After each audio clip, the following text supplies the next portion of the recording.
of my brothers and sisters here in our country, the Philippines. Lord, we thank you that the Word of God is indeed a sword of the Spirit, the helmet of salvation, righteousness, the breastplate of righteousness, and Lord God, the sword of the Spirit, which is the Word of God.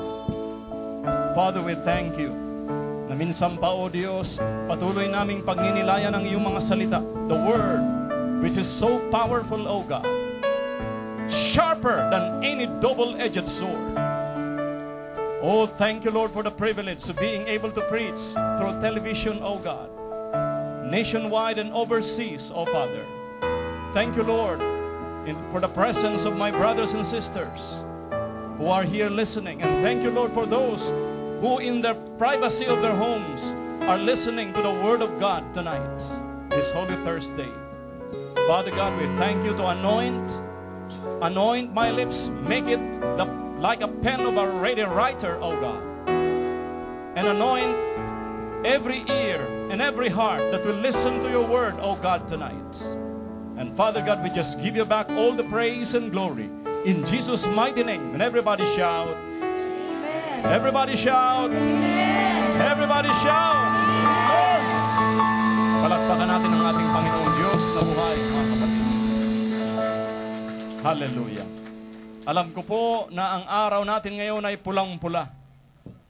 At walang ibang pula kung hindi ang banal na dugo ng ating Panginoong Jesus.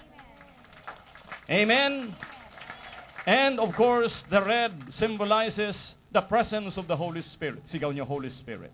Holy Spirit. Lakasan nyo. Holy Spirit. You know, my dear friends, the Word of God, as I have said kanina, is the sword of the Spirit. This is what we need here in our country, the Philippines. Amen? Amen. Ito po ang magbabago ng ating bansa. No amount of political formulation, constitution will ever rectify any nation except by the Word of God. Do you believe in that? Naniniwala ba kayo doon, mga kapatid? Amen. Kahit anong galing ng iyong constitution, kahit anong galing ng pamamaraan ng gobyerno, kapatid, only by the power of the Word of God and His glory can change our country. Amen? Sabi po ng Proverbs, sa sandaling ang bayang ito na aking pinili ay magpakumbaba. Sigaw niyo, magpakumbaba. Magpakumbaba. Lakasan niyo. Magpakumbaba. Ayan, sa sandaling ang bayang ito na aking pinili ay magpakumbaba, manalangin, talikdan ang kanilang kasamaan, diringgin ko sila, patatawarin ko ang kanilang mga kasalanan, at ibabalik ko sa kanilang lupain ang katiwasayan at kasaganaan.